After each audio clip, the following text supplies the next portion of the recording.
Aujourd'hui, je vous propose une réflexion sur le dernier rapport écrit par les États-Unis sur les droits de l'homme au Mali et les réponses méthodiques, patientes que le gouvernement malien a apportées à ce rapport. Mais je voudrais attirer l'attention des Maliennes, des Maliens, des Africaines, des Africains en général, sur un problème que nous avons. C'est que nous ne nous intéressons pas suffisamment en Afrique aux droits de l'homme dans les autres pays du monde, les pays non africains. Je voudrais ici appeler tous les gouvernements africains, tous les pays africains, à ouvrir dans nos ministères des Affaires étrangères, dans nos ministères de la Justice, un département spécialisé dans l'Observatoire des droits humains dans les autres pays du monde. Un département spécialisé dans les rapports sur l'état des droits humains en Amérique, l'état des droits humains en Europe, l'état des droits humains en Asie. C'est avec cette idée que je me suis réveillé ce matin. J'ai lu très tôt ce matin, non seulement le rapport américain, mais également le rapport américain sur les droits de l'homme au Mali, mais je suis allé lire, bien sûr, patiemment, les près de 9 pages de la réponse du Mali, les remarques, les observations que le Mali a apportées au rapport écrit sur lui aux États-Unis. Et là, j'ai ressenti en tant qu'Africain une frustration. Quelle est la frustration que j'ai ressentie? C'est le fait que dans nos pays à nous, en Afrique, il n'y a pas de département spécialisé dans le suivi de l'évolution des droits de l'homme chez les Occidentaux. Nous n'avons pas non plus instauré l'habitude de rédiger des rapports sur les droits de l'homme dans les autres pays du monde. Surtout, tout pays qui écrit des rapports sur nous, nous devons prendre l'habitude de la réciprocité. Tout pays du monde qui écrit des rapports sur les affaires africaines, il faut que les Africains s'imposent le devoir d'écrire des rapports sur lui, sur ses affaires à lui, ce pays-là. Et j'ai regardé dans la littérature continentale à propos des droits de l'homme, et je me suis rendu compte que ce sujet-là, cet aspect-là, c'est le parent pauvre de notre système diplomatique, c'est le parent pauvre de notre système judiciaire africain. Nous n'écrivons pas des rapports sur les droits de l'homme aux États-Unis, au Canada, en France, en Angleterre. Nous n'écrivons pas des rapports sur les droits de l'homme en Belgique, en Europe. On n'écrit pas des rapports sur les droits de l'homme dans des pays qui pourtant ont pris l'habitude tranquillement d'écrire des rapports et de publier des rapports sur les droits de l'homme en Afrique.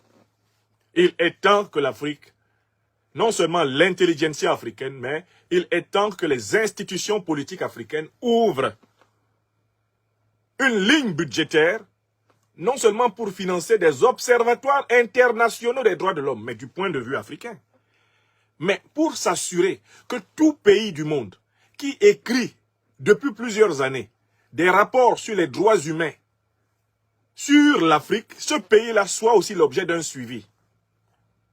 Et que nos diplomates africains qui sont dans ces pays soient obligés, eux aussi, de nous faire parvenir tous les éléments pour que nous publiions dans nos capitales, à Bamako, à Dakar, à Yaoundé, à Bangui, à N'Djamena, à Lagos, à Abuja, qu'on publie, nous aussi, notre rapport de notre département d'État sur les droits humains dans les pays de ceux qui écrivent des rapports sur nous. Est-ce que vous comprenez ce que je veux dire? Est-ce que vous comprenez?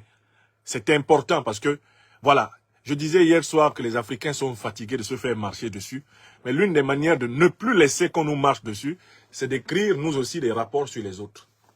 Ça va les obliger aussi à répondre à notre rapport. Ils ont écrit un rapport sur nous, non? Nous aussi, on écrit un rapport sur eux.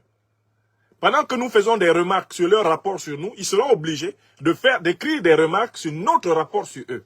Et comme ça, ils vont apprendre à nous respecter. Et comme ça, ils vont apprendre à nous respecter. Parce que c'est un manque de respect, ça, envers les pays africains. 1, 2, 3, les pays africains sont sommés de rendre des comptes sur leur gestion. Alors que les pays américains, nord-américains, les pays occidentaux ne rendent jamais des comptes aux pays africains. Donc il faut maintenant que l'Afrique prenne l'habitude d'écrire des rapports sur l'Europe, des rapports sur l'Amérique. Tous les pays qui se spécialisent pour écrire des rapports, notamment sur cette question des droits humains, il faut que nous aussi en Afrique, on écrive des rapports sur eux.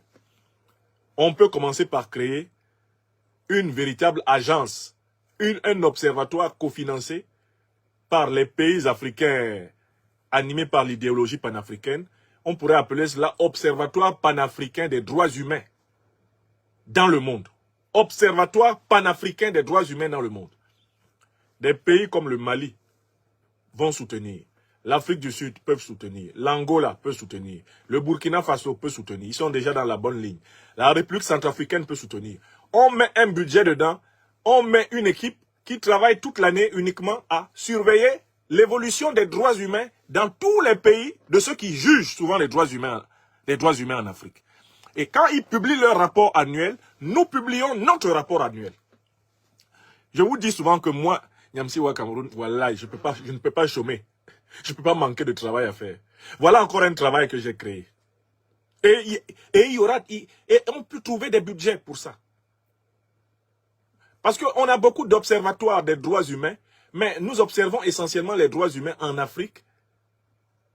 Mais nous observons les droits humains africains en Afrique. Mais on n'a pas d'observatoire africain qui travaille sur les droits humains dans les autres pays du monde.